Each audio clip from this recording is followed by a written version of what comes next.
2월 22일 서밋타임입니다. 성경 구절은 마태복음 17장 1절에서 8절 말씀입니다.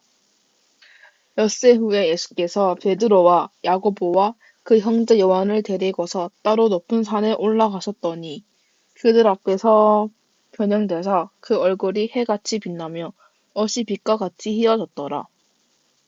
그때 모세와 엘리야가 예수와 더불어 말하는 것이 그들에게 보이거늘 베드로가 예수께 여쭈어 이르되 주여 우리가 여기 있는 것이 좋사오니 만일 주께서 원하시면 내가 여기서 초막 셋을 짓되 하나는 주님을 위하여 하나는 모세를 위하여 하나는 엘리야를 위하여 하리이다. 말할 때에 호련히 빛난 구름이 그들을 덮으며 구름 속에서 소리가 나서 이르시되 이는 내 사랑하는 아들이요 내 기뻐하는 자니 너희는 그의 말을 들으라 하시는지라. 제자들이 듣고 엎드려 심히 두려워하니 예수께서 나와 그들에게 손을 대시며 이르시되 일어나라 두려워하지 말라 하시니 제자들에게 눈을 들고 보매 오직 예수 외에는 아무도 보이지 아니하더라. 요즘 시대는 본질보다 조건에 집중하는 비정상적인 문화가 가득합니다. 남녀가 사랑하고 결혼할 때도 상대방 자체에 집중하기보다 돈, 외모, 다정함 같은 조건들을 더 따지게 되는데 조건이 붙을수록 관계는 오히려 어려워집니다. 마음이 가면 상대가 좋게 보이고 조건은 뒤따라오는 것이 정상인데 현대 사회는 거꾸로 조건을 본질처럼 생각하는 시대가 되었습니다. 하나님과 우리 사이의 신앙생활도 비슷합니다. 하나님은 우리를 아무런 조건 없이 사랑하시며 우리 역시 하나님이 내게 무엇을 주셨기 때문이 아니라 하나님 그분 자체를 사랑해야 합니다. 만약 하나님이 주신 복음 외에 다른 조건이나 응답이 자꾸 필요하다고 느껴지면 그것은 성도의 신앙이 비정상적인 방향으로 가고 있다는 신호입니다. 하나님은 이미 우리에게 그리스도라는 본질적인 복음을 주셨고 하나님 자체가 곧 우리에게 오신 최고의 응답입니다. 그리스도의 제자가 취해야 할 올바른 자세는 하나님께 자꾸 무엇을 달라고 요구하는 것이 아닙니다. 하나님이 나와 아버지이시고 언약의 주인공이시라는 사실만으로 충분하다는 믿음을 가져야 합니다. 하나님은 우리에게 필요한 모든 것을 다 주시는 분이시기에 지금 당장 응답이 오지 않는다면 그것이 우리에게 가장 좋은 상태이기 때문일 것입니다. 내 느낌에 따라 하나님의 사랑을 의심하지 말고 변함없는 하나님의 마음과 그분과의 관계에만 온전히 집중해야 합니다. 교회 내에 만연한 율법주의와 종교생활은 복음과 비슷해 보이지만 생명이 없기에 아무런 효과가 없으며 참된 주일 성수는 의무가 아니라 하나님이 주시는 은혜와 힘을 공급받아 현장에서 승리할 영적 상태를 갖추는 것입니다.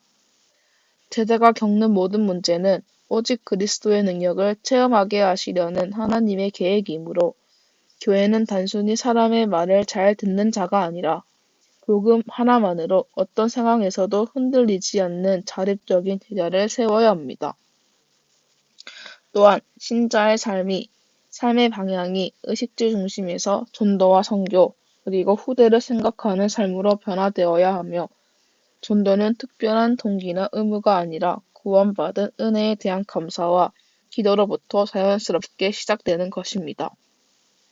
현재 교회 내에는 복음과 비슷해 보이지만 본질이 율법주의, 신비주의, 물질주의 문화가 만연해 있으며 참된 주일 성수는 음물감이 아니라 하나님이 주시는 은혜와 힘을 공급받아 세상 현장에서 승리할 영적 상태를 갖추는 것입니다. 제자가 겪는 모든 문제는 오직 그리스도의 능력을 체험하게 하시라는 하나님의 계획입니다. 예수님은 제자들이 자신의 동기로 움직이는 종교 생활에서 벗어나 주님이 친히 준비하신 복음을 발견하고 분별하도록 눈을 열어주셨습니다. 신앙인이 삶의 현장에서 무기력해지는 이유는 오직 그리스도가 되지 않았기 때문이며 공부나 일을 할 때도 다른 생각 없이 그리스도께 올인할 때 비로소 영적인 힘이 생겨납니다. 마태복음 16장에서는 베드로가 주는 그리스도라고 고백했음에도 여전히 연약했던 이유는 그 고백이 중심에 각인되지 않았기 때문입니다. 그래서 예수님은 변화산에서 모세나 엘리야 같은 훌륭한 인물들이 아닌 오직 예수만 바라보게 하셨으며, 이처럼 그리스도가 인생의 결론으로 깊이 각인될 때 비로소 현장에서 귀신 들린 자를 치유하는 실제적인 능력이 나타나게 되었습니다. 참된 제자에게 문제가 생기는 이유는 오직이라는 능력을 체험하게 하기 위함이며, 그 과정을 거치며 흔들리지 않고 자립하는 신앙을 갖게 됩니다. 진정한 제자는 단순히 교회의 헌신이나 사람의 말에 움직이는 자가 아니라 복음 하나만으로 절대 흔들리지 않는 사람을 의미합니다. 자립의 신앙을 각인시켜주는 사역은 제자에게 닥친 문제를 오직이라는 능력을 주시기 위한 과정으로 이해하게 하며, 이를 통해 어떤 상황에서도 흔들리지 않는 자립적인 신앙인을 세우는 데 목적이 있습니다. 참된 제자는 교회의 헌신이나 사람의 말에 좌우되는 자가 아니라 오직 복음 하나만으로 절대 흔들리지 않는 사람을 의미합니다. 전도의 축복을 소망하게 하는 사역은 의식주 중심에서 벗어나 전도와 선교, 그리고 후대와 제자를 꿈꾸는 삶으로 변화시킵니다. 하나님 자녀가 언약을 붙잡고 기도할 때 가장 좋은 것으로 응답하신다는 사실을 믿는 것이 복음이며, 전도는 어떤 동기가 아니라 구원받은 사실에 대한 감사에서 우러나오는 것입니다.